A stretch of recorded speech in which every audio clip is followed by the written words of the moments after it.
নবী আমার জীবন সাথী, অন্ধকার কবরের বাতি, আপনি নবী আমার নির্দুনিয়ার ধন। ওগো রহমাতাল লিল আলামিন, আপনি উম্মতের জামিন। রহমাতাল লিল আলামিন, আপনি উম্মতের জামিন। গুনেগার উম্মতের আপনজন। আল্লাহর নবী মায়ার নবী গো, আপনি নবী আমার দিন দুনিয়ার ধন। মুআজ্জাজ মুহতারাম বেরাদারান ইসলাম, পাককে নিয়ে চলেছেন তার চোখের ট্রিটমেন্ট করানোর জন্য। বাবারা, বন্ধুরা আমার, দোস্তেরা, মায়েরা, বোনেরা, হযরতে আব্দুল মুত্তালিব রাদিয়াল্লাহু তাআলা আনহুর সাথে দাদুর সাথে নবী আমার চলেছেন। ও বেরাদার বন্ধুরা আমার, চলতে চলতে চলতে চলতে বেরাদার বেশ কিছু দূর গিয়েছেন। হযরতে আব্দুল মুত্তালিব দেখেন রাস্তার ধারে একটা যেন বেরাদার মাজার শরীফ, খানকা শরীফ উনার নজরে আসলো। হযরতে আব্দুল মুত্তালিব বলেন, ওগো আমার পোতা, এই খানকাতে একটু আমরা আশ্রয় নেব, বড় ক্লান্ত হয়ে পড়েছি। কিছুক্ষণ পর এখানে কিছুক্ষণ সময় এখানে জিরিয়ে কিছুক্ষণ সময় পর্যন্ত এখানে আরাম করে এখান থেকে আবার আমরা অন্য জায়গায় যাব। আল্লাহর নবী বলছে, ঠিক আছে দাদু, যেটা আপনি পছন্দ করেন, যেটা আপনার মনে হয়, যেটা আপনি ভালোবাসেন তাই করেন। চলেন চলেন, ওই আমরা ওই আপনার খানকার কাছে গিয়ে খানকাতের ভিতরে ঢুকে আমরা একটুখানি জিরিয়ে নেব, আরাম করে নেব। কিতাবের মধ্যে লেখা, হযরতে আব্দুল মুত্তালিব গেলেন বেরাদার খানকার দরওয়াজার পাশে, দেখছেন দরওয়াজা ভিতর থেকে বন্ধ রয়েছে।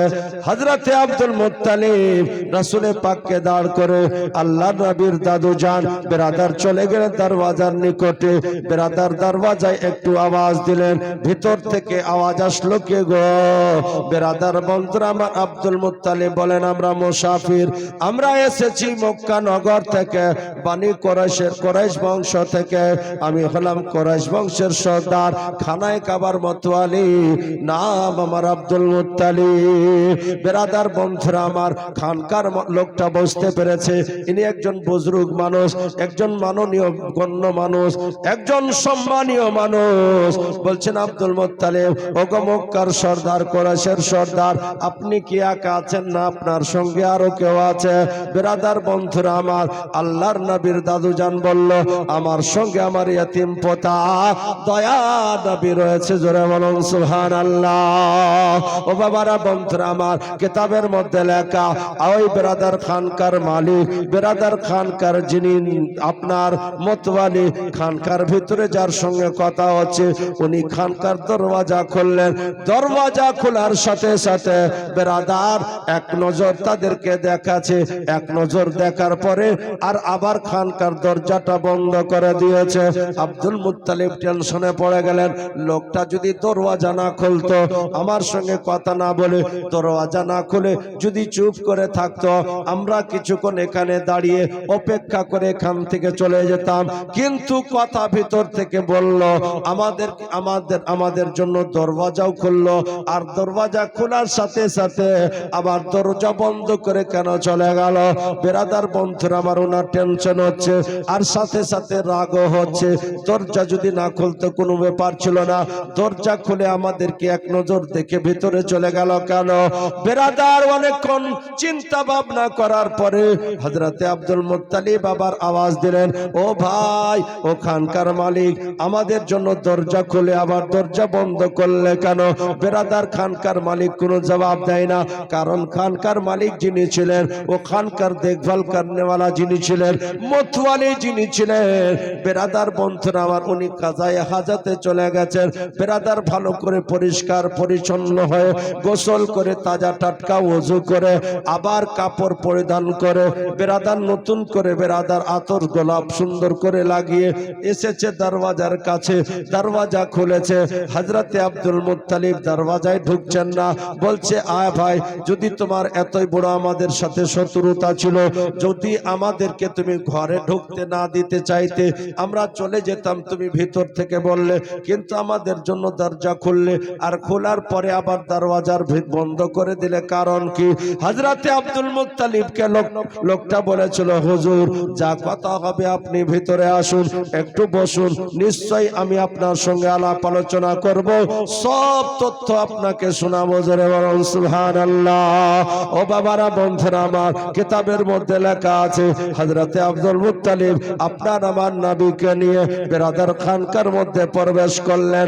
আল্লাহর নবী সহ হযরতে আব্দুল মুত্তালিব সহ ওনাদেরকে ভালোবাসার জায়গা দিলেন, সামনে বসিয়ে আদর করলেন। বেরাদার আদর করে হযরতে আব্দুল মুত্তালিবকে কিছু খেতে দিলেন, দয়ার নবীকে কিছু খেতে দিলেন। ইনারা বলছেন না আমাদের খাওয়া লাগবে না, জোর করে আপ্যায়ন করলেন। খাওয়া দাওয়া সারলো। বেরাদার আল্লাহর নবীর দাদুকে বললেন, হুজুর আপনি আমার দরবারে এসেছেন কি উদ্দেশ্য নিয়ে? এখানকায় আসার কারণটা কি? আল্লাহর নবীর দাদু বলেছিল, ওগো খানকার মালিক শোনো, আমি এই জায়গায় এর জন্য এসেছি, আমার এই পোতা যে দেখছো আমার সাথে আছে, কয়েকদিন থেকে চোখের জ্বালা যন্ত্রণায় সহ্য করতে পারে না, দিন দিন রোগটা বেড়ে যাচ্ছে, ওষুধ লাগালে কাজ করে না, ট্যাবলেট খাওয়ালে কাজ করে না, কোনো ব্যথার মেডিসিন কাজ করে না, যার জন্য এসেছি কোথাও ভালো ডাক্তার যদি পায়, কোথাও ভালো হাকিম যদি পায়, কোথাও ভালো চিকিৎসকের খবর পেলে নিশ্চয় আমি তাকে তার চিকিৎসা করব। এই নিয়তে আমি মুলকে শাম যাওয়ার জন্য এসেছি। খানকার রাস্তার পথে তোমায় দেখে আমি খানকার মধ্যে ঢুকলাম। বেরাদার বন্ধুরা আমার, লোকটা কিছুক্ষণ চুপ করে থাকার পরে হযরতে আব্দুল মুত্তালিবকে বলছে, হুজুর এই বাচ্চাটিকে নিয়ে আপনি যে কোনো জায়গা যান না কেন, কোনো ডাক্তারের ওষুধ, কোনো ডাক্তারের চিকিৎসা এর রোগ সুস্থ করতে পারবে না। এই বাচ্চাটার রোগ সুস্থ করার মতো ক্ষমতা আর পৃথিবীর জমিনে কারো নাই, কোনো ডাক্তার কোনো হাকিমের নাই। হযরতে আব্দুল মুত্তালিব বলে, কেমনে তুমি জানতে পারলে, কেমন করে তুমি বুঝতে পারলে? আর এই বাচ্চাটাকে যদি সুস্থ না করতে পারি তাহলে কি করা যাবে, কেমনে সে সুস্থ হবে? ওই খানকার মালিক বলেছিল, হুজুর এই বাচ্চা আপনার সাথে আছে, আপনার পোতা। আব্দুল মুত্তালিব শুনুন, দুনিয়ার কোনো ওষুধ, দুনিয়ার কোনো মেডিসিন, দুনিয়ার কোনো চিকিৎসা এর জন্য লাগবে না। বলে কি করে তাহলে সুস্থ হবে? বলে হুজুর এর ওষুধটা এর কাছেই আছে। বললে কোথায় আছে? আল্লাহর নবীর দাদুকে বললে, হুজুর আপনি এক কাজ করেন, আপনাকে ডাক্তারের কাছে আর যেতে হবে না, আপনি বাড়ি চলে যান, আর বাড়ি গিয়ে তারই মুখের থুতু একটু বের করে তারই চোখে লাগিয়ে দেবেন, দেখবেন তার চোখটা ভালো হয়ে যাবে, তার চোখের জ্বালা যন্ত্রণা দূর হয়ে যাবে। যারা বলেন সুবহানাল্লাহ। হযরতে আব্দুল মুত্তালিব বলে, আমি যখন এই কথা শুনলাম সাথে সাথে আমি বাড়ি ফিরে আসলাম। বেরাদার ওই খানকার মালিকের কথা শোনার পরে আমি ওর কথা মতো তাই করলাম। আমার সে এতিম পোতা দয়ার নবী মায়ার নবীর মুখের থুতু নিলাম, আর নেওয়ার পরে তার চোখে লাগিয়ে দিলাম। লাগিয়ে দেওয়ার দেরি আছে, লাগাতে দেরি আছে, কিন্তু তার চোখ ভালো হতে আর দেরি নাই। জোরে বলুন সুবহানাল্লাহ। আল্লাহর নবীর চোখ সুস্থ হয়ে গেল। আব্দুল মুত্তালিব हैरान হয়ে গেলেন, পরেশান হয়ে গেলেন, ব্যাপার কি? এত ওষুধ, এত চিকিৎসা, এত ডাক্তারের সমস্ত রকমের চেষ্টা ফিউজ হয়ে গেল, ব্যর্থ হয়ে গেল, কেউ তার রোগ সরাতে পারল না। অবশেষে তার মুখের থুতু দিয়ে ভালো হয়ে গেল।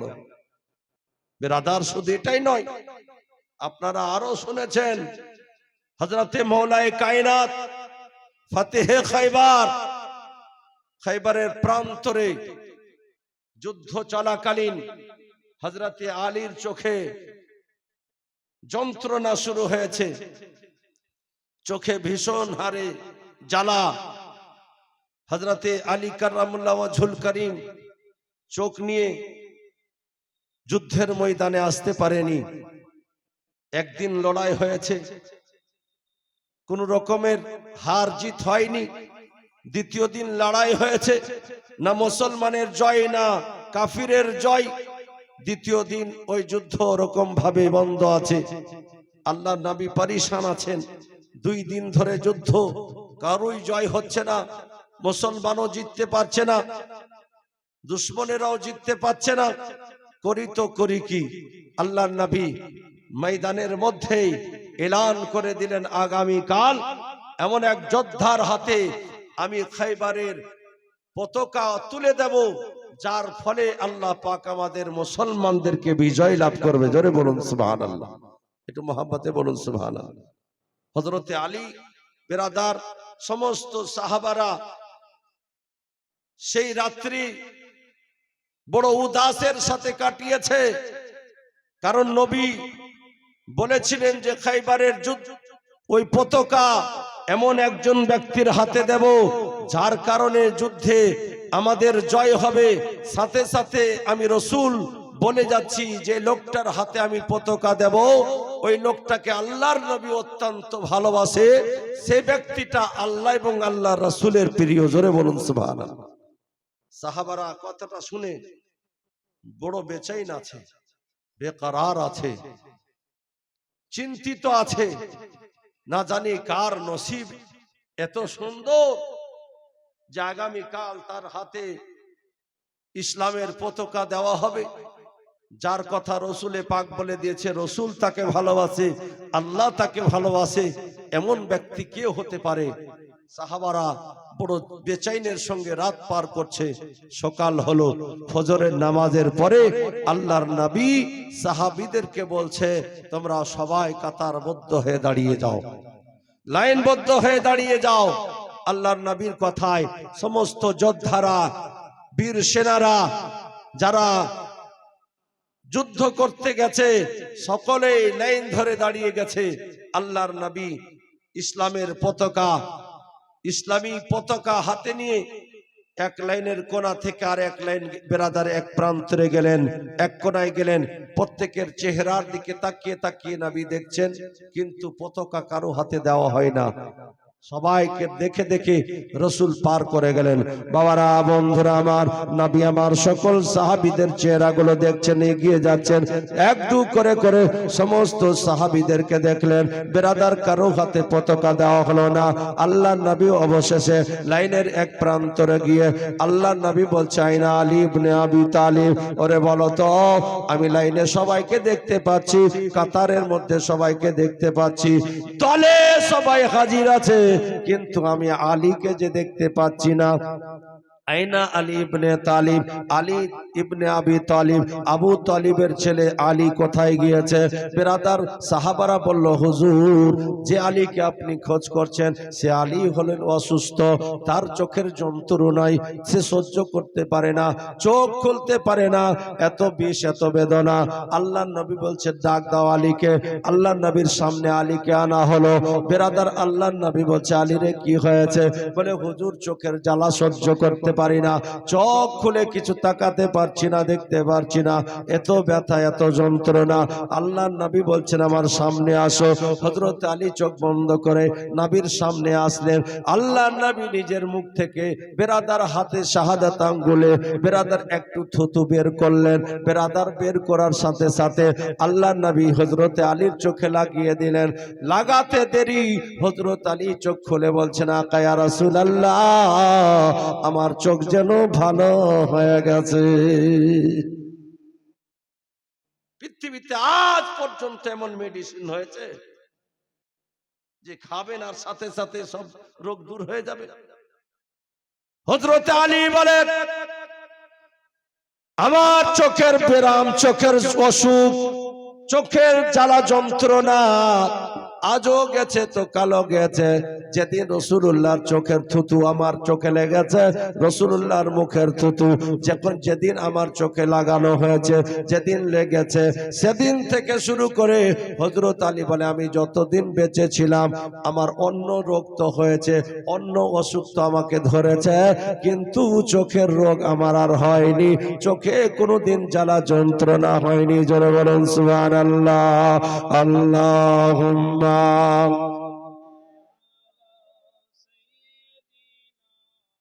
মাওলানা মুহাম্মদ ওয়ালা সাইয়্যিদিনা ওয়ালা আলে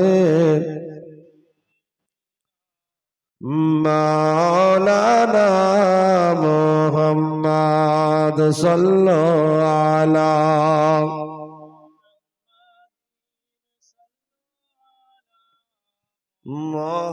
मोहम्मद हरदम ज़बां से निकालो पाक नामे मोहम्मद हरदम ज़बां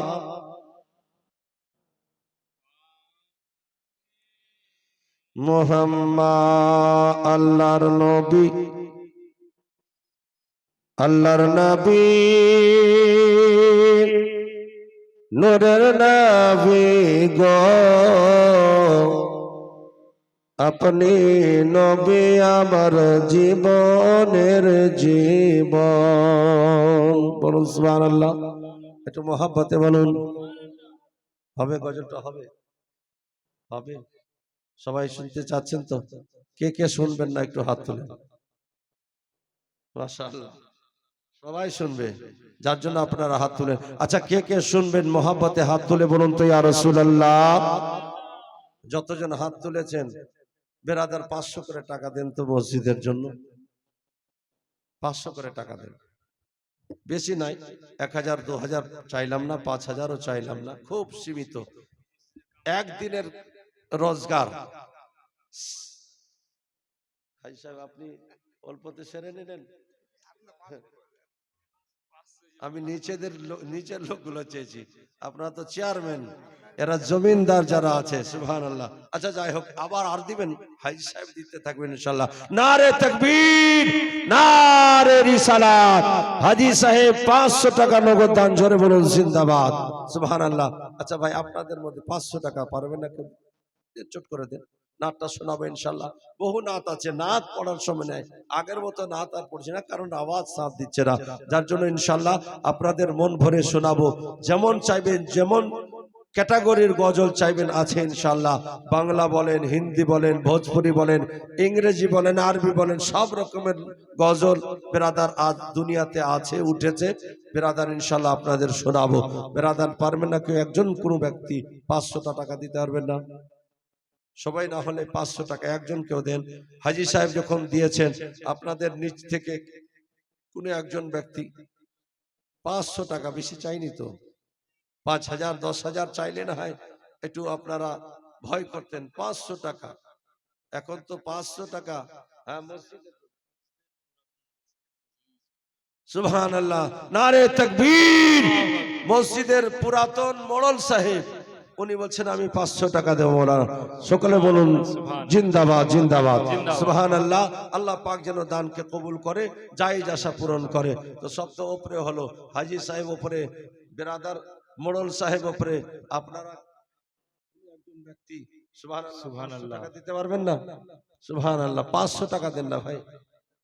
আমাদের মায়েদের মধ্যে, আমার বাপেরা তো ভয় করছে, আপনাদের মধ্যে কোনো মা, কোনো বোন, কোনো ভাবি নাই 500 টাকা দেওয়ার মতো? 500 টাকা, আরে কালেকশন করবো না, শুধুমাত্র একটু মন চাইছে আপনাদের, দেখি আপনারা কেমন জজবাত রাখেন, কেমন আপনাদের মোহাব্বত মসজিদের সাথে আছে। বাড়ির সাথে তো মোহাব্বত অনেক আছে, বাড়ির সাথে ঘরের সাথে মোহাব্বত করবেন, তো এই মোহাব্বতের পরিণাম দুনিয়াতেই থেকে যাবে, দুনিয়াতেই থেকে যাবে। এটা আর বেরাদার পরকালে যাবে না, কবরে যাবে না, হাসরে যাবে না, বাড়ি গাড়ি সব দুনিয়াতে পড়ে থাকবে, কিন্তু মসজিদকে ভালোবাসুন, মসজিদের সঙ্গে সম্পর্ক করুন। এই ভালোবাসাটা দুনিয়াতেও থাকবে, সাথে সাথে কবরে যাবে। সুবহানাল্লাহ। এক ভাই আমার সুবহানাল্লাহ দিয়েছেন 400 টাকা, 500 টাকা চেয়েছি, যাই হোক নগদ 400 ছিল, 400 দিয়েছে। নারে তাকবীর, নারে রিসালাত। 400 টাকার দাতা, জোরে বলুন জিন্দাবাদ। আল্লাহর নবী মায়ার নবী গো, আপনি নবী আমার জীবনের জীবন। আল্লাহর নবী মায়ার নবী গো, আপনি নবী আমার জীবনের জীবন। ওগো রাহমাতাল লিল আলামিন, अपनी उम्मतेर जामीन। रहमतल लिल आलामीन, अपनी उम्मतेर जामीन। गुनहगार उम्मतेर आपन जान। अल्लाहर नबी मायार नबी गो, अपनी नबी आमार জীবনের জীবন। আপনি নবী আমার জীবন সাথী, অন্ধকার কবরের বাতি। আপনি নবী আমার জীবন সাথী, অন্ধকার কবরের বাতি। আপনি নবী আমার নির্দুনিয়ার ধন। বলুন সুবহানাল্লাহ, একটু মহব্বতে বলুন সুবহানাল্লাহ। আপনি নবী আমার জীবন সাথী।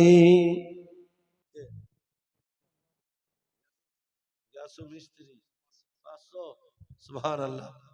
500 বেশি হবে না একটু? মিস্ত্রি পয়সা তো এখন 750 নাকি? মিস্ত্রির মজুরি আছে, থাক। সুবহানাল্লাহ। নারে তাকবীর, নারে রিসালাত। জনাব গিয়াসু মিস্ত্রি সাহেব 500 টাকার দাতা, জোরে বলুন জিন্দাবাদ। আচ্ছা ভাই, আপনাদের নিচ থেকে কেউ হলো না একটা আল্লাহর ঘরে দিতে মন চাইছে না? যে আল্লাহ আপনাকে শক্তি দিয়ে, ক্ষমতা দিয়ে দুনিয়ার কাজ করাছে, যে আল্লাহর ক্ষমতা নিয়ে আপনি রোজগার করছেন, সে আল্লাহর ঘরে দিতে মন চাইছে না? সুবহানাল্লাহ। বাড়ি ঘর, টাকা পয়সা, জমি জায়গা সব ধোঁকা গো। মসজিদে দেন, ইহকালেও পাবেন, পরকালেও পাবেন। এটা মুখের কথা নয়, নবীর হাদিস আছে। নবী বলছেন, মান বানা লিল্লাহি মসজিদান বানাল্লাহু লাহু বাইতান ফিল জান্নাহ। মুহাব্বতে বলুন সুবহানাল্লাহ। সুবহানাল্লাহ। হাদিস বলছি, হাদিস।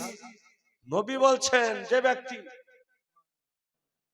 এই দেখেন মায়েদের মধ্য থেকে এক বাচ্চা মেয়ের হাতে 500 টাকা নগদ দান করে পাঠিয়েছে। আল্লাহ, যে মা আমার দান করেছে, মৌলা তার দানকে কবুল করে তার জিন্দেগিকে আল্লাহ তুমি সুখের বানিয়ে দাও।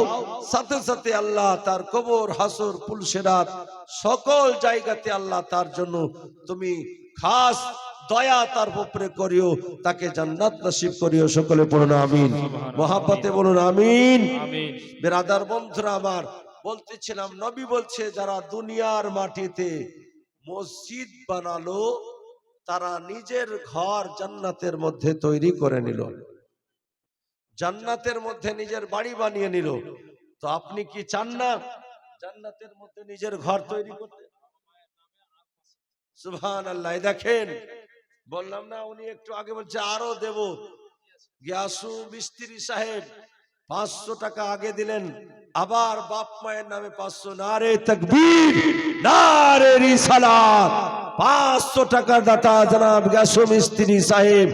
আল্লাহ কবরে আযাবকে আল্লাহ মাফ করে তাদেরকে জান্নাত নসিব করে। যদি হায়াতে থাকে আল্লাহ তাদের হায়াতে বরকত দেন। সুবহানাল্লাহ। এই দেখেন মুয়াজ্জিন সাহেব আপনাদের, সুবহানাল্লাহ, ওনার সাথে বহুদিনের বিরাদার পরিচয়। রাস্তাঘাটে অনেক দেখা হয়, দেখলে সালাম কালাম হয় ইনশাআল্লাহ।